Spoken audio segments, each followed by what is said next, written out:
After his record-setting victory in 2022, President William Ruto was seen by many as the smartest politician in the country. But suddenly things have taken a turn in his governance. This is a special report that was prepared by David Mudhoka. Let's have a look. Excellency, the President of the Republic of Kenya, William Kipchirchir Samoei Arap Ruto rose to power in September 2022 against all odds. Republic of Kenya. His unlikely triumph earned him multiple accolades, with many seeing him as the smartest political chess master in the country.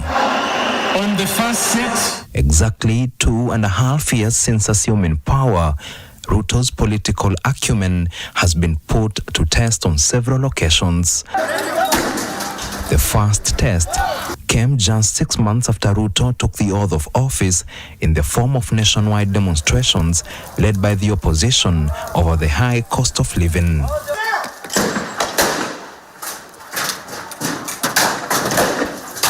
Lives were lost, property destroyed, and livelihoods disrupted in the protests that lasted 5 months. To pacify the demonstrators, President Ruto and ODM leader Raila Odinga secretly met in Mombasa and agreed to form the National Dialogue Committee that was chaired by Kikuyu MP Kimani Ichung'wah and Wiper leader Kalonzo Musyoka.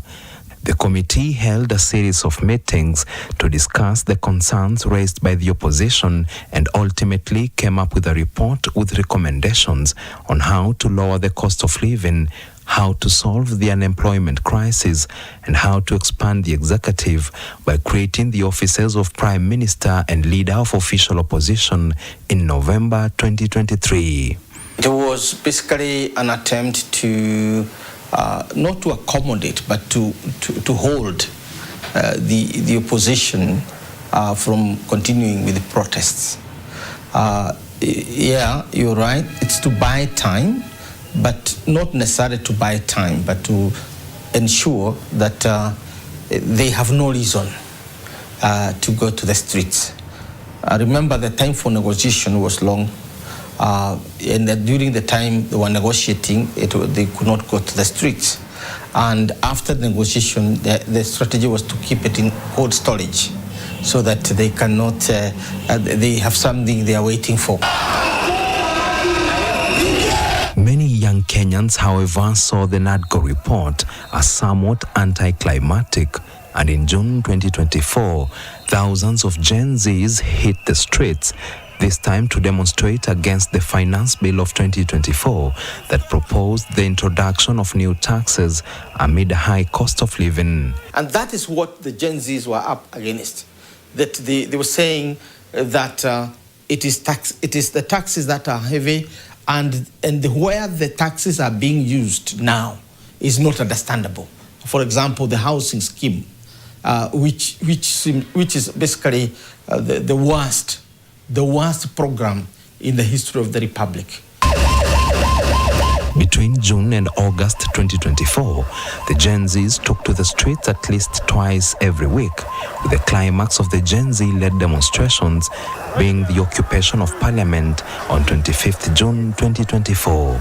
Again, lives were lost, with the Kenya National Commission on Human Rights estimating that up to 60 young Kenyans, including Rex Kanyike Masai, were killed, while 85 more were abducted, with over 20 others still missing hitherto. Since independence, and I would say since the Mau Mau, the rise of the Gen Z was the greatest challenge to the civilian state in Kenya.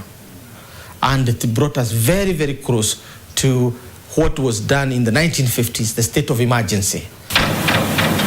In July 2024, President William Ruto yielded to pressure and sent his entire cabinet packing, only sparing his then deputy Rigathi Gachagua and Prime Cabinet Secretary Musalia Mudavadi. I will immediately engage in extensive consultations across different sectors and political formations and other Kenyans both in public and private, with the aim of setting up a broad-based government. I, John Badingongo. Weeks later, President Ruto picked a new broad-based cabinet that included 4 allies of ODM leader Raila Odinga, an indication that President Ruto and Raila Odinga had buried the hatchet and agreed to work together. The political marriage was to be formalized months later.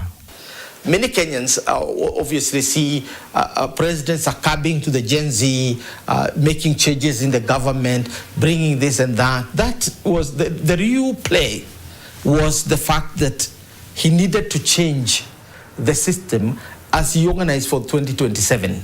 And therefore he was killing quite a number of birds, maybe not one, not 2 with one stone, but many with one stone.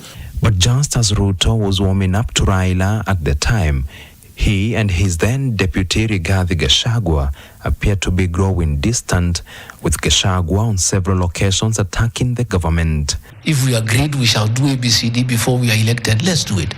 If we agreed we shall not brutally evict innocent people, please let's not do it. If we agreed that we shall create a good business environment for people to do business, please let's not do it. If we agreed there shall be no abductions and extrajudicial killings, please let's be true to the people of Kenya. In October 2024, the conflict appeared irreparable, and MPs and senators from Ruto's UDA party and Raila's ODM joined forces to send Gachagua home. Wale watu wa ukabila, wa ufisadi, wale watu wa chuki, wale wa migawanyiko, wale wa mitego, wale wa mashares hawana nafasi ya kuhubiri chuki katika taifa letu la Kenya. Against the backdrop of his historic impeachment, Gachagua launched a spirited fight in the corridors of justice to block his replacement. It's my humble appeal that this honorable court does fight in my favor to issue the conservatory order on the basis that there is no clearance that has been issued by the IBC. However, the High Court gave the green light for the appointment of Gachagua's replacement, the then Interior CS Professor Abraham Kithure Kindiki, who was sworn in at the KICC on 1st November 2024. The Gachagua impeachment led to discontent in his Mount Kenya backyard that had contributed immensely to Ruto's election as president in 2022. Big blunder, having known the type of person the former deputy president is and why they brought him into the arrangement, and then cutting his feet barely a year or so into this arrangement. I'm sure, if not President Ruto himself, his main advisors and lieutenants are literally asking, was this necessary? Because as they say, if it's working, don't fix it. To lower the rise in political temperatures, President Ruto sought after his predecessor and boss of 10 years, Uhuru Kenyatta, who still viewed as the region's kingpin for support. The meeting between the two political friends turned foes took place at Uhuru's rural Ishaweri home. Weeks later, Ruto appointed 3 new cabinet secretaries, all from the Mount Kenya region. There's almost always political settlement between the elites. Almost always. They don't like to hurt each other. They try their best not to hurt each other. They will do things that will leave ordinary people hurting each other, but they do not. They try their best not to hurt each other. At the same time, the bond between Ruto and Raila had grown stronger, with Ruto supporting Raila's quest to become the African Union Commission chairperson. Parliament records show that the Ruto government spent over 500 million shillings on Raila's AUC bid that never materialized after Raila in February 2025 lost the seat to Djibouti's long-serving Foreign Affairs Minister Mahmoud Ali Yusuf. The bruising loss presented a make-or-break moment for Ruto and Raila.